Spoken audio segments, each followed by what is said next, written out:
Care Under Fire is a new book published by Wisdom Editions out of Minneapolis. The author is Minnesota native Bill Strusinski. Mr. Strusinski joins us now here at KSMQ. Welcome. Thank you, and good morning, Andy. Congratulations on the publication of your book, which is a personal account of your time serving as a frontline medic in the Vietnam War. And I just want to start out the interview asking what prompted you to write this book? Well, thank you. That's a good question. There's been a few things throughout my life that I've thought about this quite a bit since my days in Vietnam. But not too long ago, a couple of years ago, I was asked by the Minnesota Ambulance Association to be a keynote speaker for their Stars of Life event, which is where they recognize EMTs and paramedics throughout the state who've performed extraordinary service during that year. And they were interested in my story as a combat medic from Vietnam. So I thought about it, and I prepared quite a bit of material, and then I delivered my speech and comments, got a wonderful standing ovation, welcome home, and they gave me one of the Stars of Life awards, and I was so touched by that. And the first time I felt that welcomed home since I left Vietnam. And I had a lot of materials prepared, so that started the process of me completing my story and getting all of my thoughts on paper. And secondly, I'd done some work with public television in trying to secure some funding support from the Minnesota legislature for the program Minnesota Remembers Vietnam, which was centered around the Ken Burns documentaries. And I had a chance to testify quite a bit in front of legislative committees, and they seemed interested in my story. So I think a combination of all of that said, well, maybe I should get it out there so that people understand who I am, understand more about Vietnam veterans and the impact war actually has on all of us. I hear that Care Under Fire has actually come to some acclaim, and you've won some awards. Can you kind of share what those awards are? And also congratulations.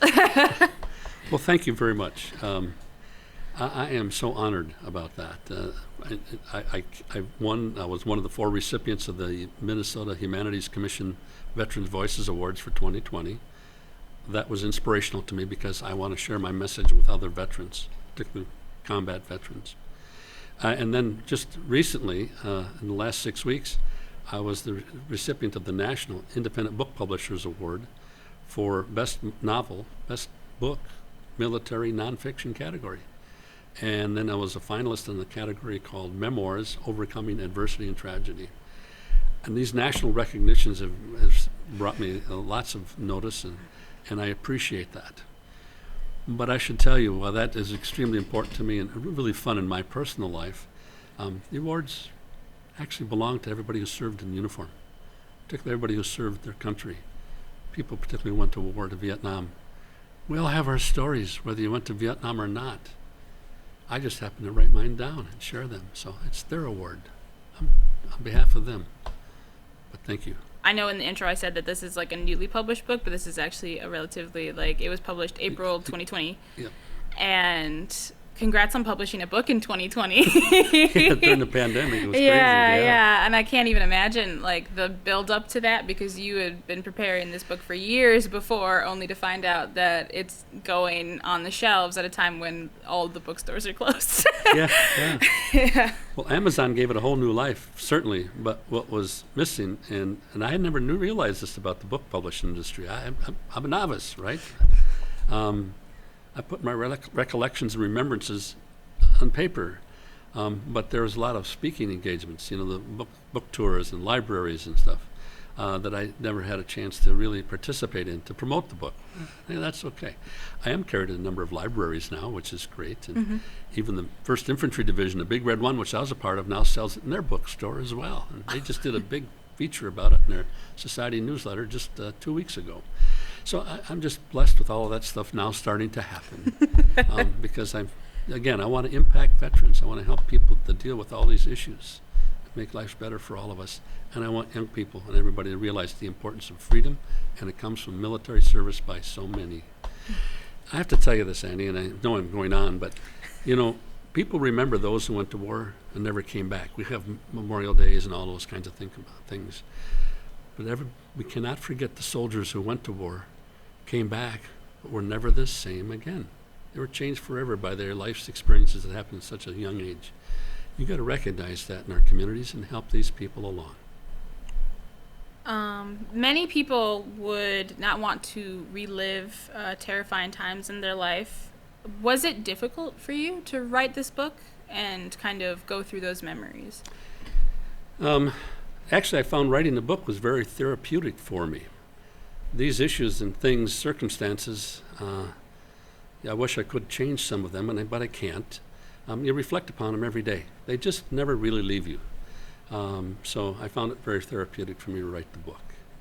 Yeah, I definitely appreciate that. Do you see similarities between your work as a medic and what our nation is going through now with the COVID-19 pandemic? Yes, an excellent question, by the way. I had the good fortune of just recently to speak to the Emergency Medical Directors Conference for Minnesota, and these are the ER docs, and these are the people who run the ambulance services and hospital administrators. And I had a chance to thank them because while they're in a war, bullets aren't being shot and bullets aren't being fired at them, but they're in a war just the same as I was. While the technologies and things are all different and what have you, the heartache is the same. Making the call, making tough decisions. I had to do that as a young man at 20 years old. They do this every day in fighting this pandemic. And they're going to deal with these issues throughout the rest of their lives, too. They're developing their own stories, and they need an opportunity to process that. We call it PTSD nowadays. But I can share with them the heartache and help them say it'll get better if you do a variety of things in your life to make sure that you heal. I did have, it's not necessarily, best framed as a question, but I wanted to talk about a little bit about, the COVID-19 pandemic. And in your book, you talk about the first person that died under your care and how you worked with them, but then you weren't there with them when they passed, and kind of the trauma that unfolded from that. We hear a lot of stories about doctors and nurses and stuff right now that are holding the hands of people that can't have their family with them while they're dying, and you already made the comparison to war, but it just seems so so heartbreaking that there's so many people that are experiencing such great loss and not being able to be there. And I guess just, do you have thoughts on that, or do you have anything to share with doctors and nurses? Yeah, I do. I have some thoughts. That man that died that night, late that night, next morning actually, saved my life just moments before. We were in an ambush, going into our own ambush patrol to set up a nighttime ambush upon the enemy, and he saw a machine gun by a berm and told me to hit it, and the machine gun opened fire, and I was right next to him, and the burst from the machine gun threw dirt in my face, and one of the bullets, the ricochets, hit him, and I couldn't believe it. I mean, in such pain, and I rendered morphine. I had to lay on top of him to render morphine to keep him down on the ground. He wanted so he wouldn't get injured further. But anyhow, I did what I could for him, and then we got him out of there a few hours later before we could suppress the enemy fire. And then I thought, okay, my first major casualty like this, that he'd be fine, hear about it. And then the sergeant, my first sergeant, told me the next morning that he'd passed away, he died.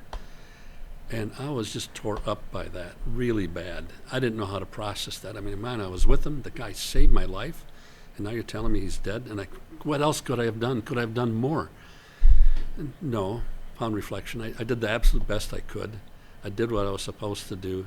And I just had the lead medical sergeant sat down with me one day, and he says, look, you got to get over this. He says, first of all, you didn't shoot him, and you did the best you can. So you've got to process this stuff. You've got to deal with it. Get over it, or you're not going to be worth a damn to any other soldier going forward, and I'll yank you out of the field. I said, well, I don't want to do that. I think I want to continue my tour. And I did process that. I thought about it. So that's where I developed resilience and go back to have a better plan and do the best you can. Just do the best you can. And that's the message I shared with physicians and nurses and ER docs and ambulance people, EMTs, paramedics yesterday. That's what it's about. You weren't there with them, but you had an impact on life. Try to do the best you could. but you've got to process it. You'll live with it, but talk about it. Share it with your peers and colleagues. Keep that sacred bond amongst you going forward. Because the best relief they can have for that family is that somebody was there with them who also cared eventually. So. Yeah, thank you. Thank you for sharing that. This work in Vietnam was not limited to medical care.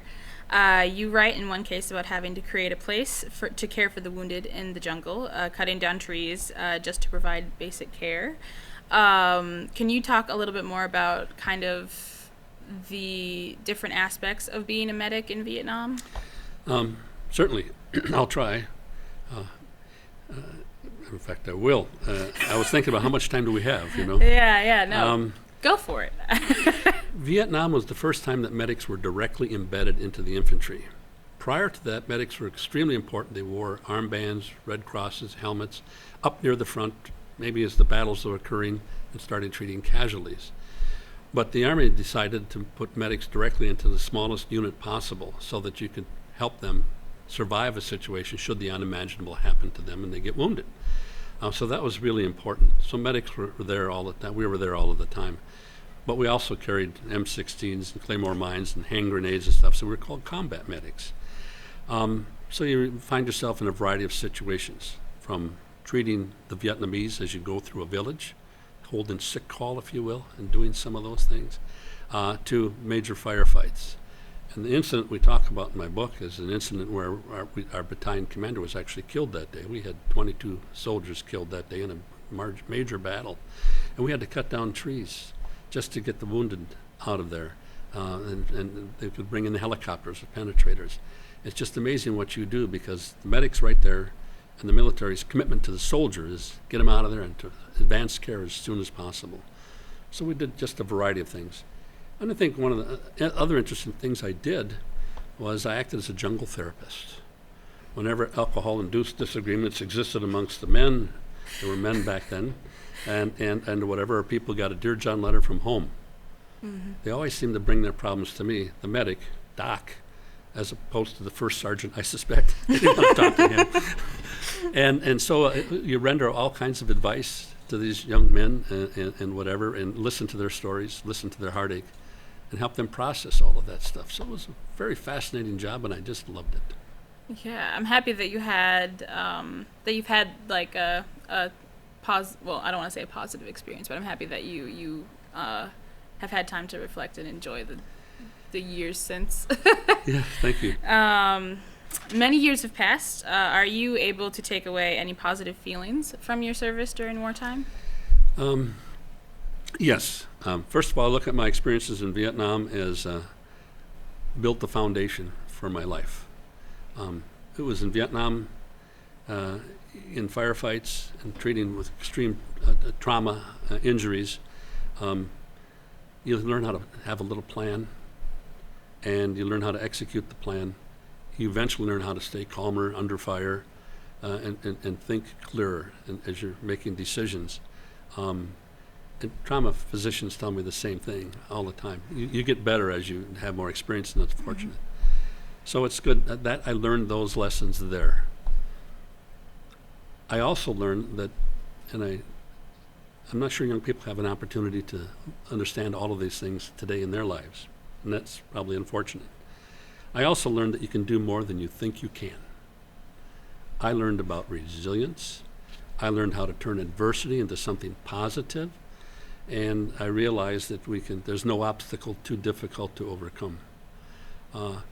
Those things have kind of guided my life since those days. And part of my writing my story was to share with my family. I said, you want to know who I am? How I got to be who I am? Here it is. This was my foundation. You have to understand that about me if you want to understand the rest of my life. Well, I'm happy that you opened up the discussion to talk about the rest of your life, because that directly relates to my next question about the Minnesota's legislature. Following your military service, for many years you've been in battles of a different kind in the halls of the Minnesota legislature. Can you tell us about your work advocating for the legacy grants and Minnesota Public Television? Yes, Annie, I am honored and very thankful to have represented the interests of public television in Minnesota before the Minnesota legislature, actually for over 40 years. those roots go back to my time in Vietnam when I wanted to come back and finish a degree in political science. I had 2 years of college before I went into service, and get involved in developing good public policy. When I left Vietnam, I actually had a little belly full of heartache and emergency first aid situations, so I was looking for something else. I wanted to change the world and make sure government and decision makers made better decisions. So I wanted to get involved in good public policy, and then the opportunity presented itself for me to go to work with public television. And I have cherished those moments ever since that day 40 years ago. Now we're approaching the end, but before you go, can I ask why did you choose the name Care Under Fire? I chose the name because that's what I did. Render care under fire. And in fact, if you Google Care Under Fire, one of the first things that came up was the Army Protocol and Training Program at Fort Sam Houston, which trains immediate combatants and medics in what it's like to render emergency aid while still engaged in a firefight. Mm-hmm. And I said, wow, what a powerful name to perfectly describe my experiences in Vietnam. And so that's how I chose the name. Yeah, and then this question's more for me, but I know that the reception to World War II veterans was like very warm when they came home, and people were happy that they were back, and that there was significantly more contention about the Vietnam War, and a lot of people were very angry, especially towards the end, and the reception to soldiers wasn't always the warmest. So I guess I kind of just want to talk about how can the community support veterans. Yeah, I there's a couple of things. First of all, in fact, I had the good pleasure of speaking with before the Daughters of the American Revolution up in the metro area sometime this past couple of months, and that's an organization that's committed to making sure that military, civics, understanding war, our history, military history, and its contributions to the freedoms is taught in schools. And I'm surprised the organization needs to do that, because throughout much of Minnesota, young people aren't exposed to those things, what it really means to be free. It's a little coin adage, but that's important, and because it comes from all those kinds of things. And so I'm rambling. I forgot exactly where we're going with all of that. But How can the community support veterans? Oh yeah, I think they are. And when you see a veteran, thank the veteran for their service. When I came back, well, it wasn't nice. It wasn't pleasant. They told us to take our uniforms off in Oakland, California, and when you go home, and you faced all these people. They were throwing eggs at the bus when we got off the tarmac from the airplane that just landed from Vietnam when we got around into the public spaces. And it was terrible treatment. It got better now. The people recognized their problems, their bad attitudes, the impact it had on soldiers and their lives. That's why none of us talked about it for so many years. Nobody wanted to hear our stories. Mm-hmm. We weren't welcomed. But troops returning from Afghanistan and Iraq have made it easier for all of us. We fought those battles socially, and that acceptance enabled all of us now to continue to tell our stories. So that's why you see more renewed interest, I believe, in the Vietnam War, and certainly more renewed interest in Vietnam veterans talking about their experiences. And that's really important. So. Well, thank you so much. How can people purchase your book? Well, thank you for asking that question too, Annie. I have a website. It's called careunderfire.us, and there's more information about there. Some pictures and the video that I had been put together about my story from Vietnam, and there's a link there, or you can go directly to Amazon.com and purchase my book. All right. Thank you so much. Once again, the book is Care Under Fire. Bill Strusinski, thank you for your service. Thank you, Annie, for having me here today. Yeah, and thank you for joining us. And thank you for joining us here on KSMQ Public Television. I'm Annie Krennick. Thank you for watching.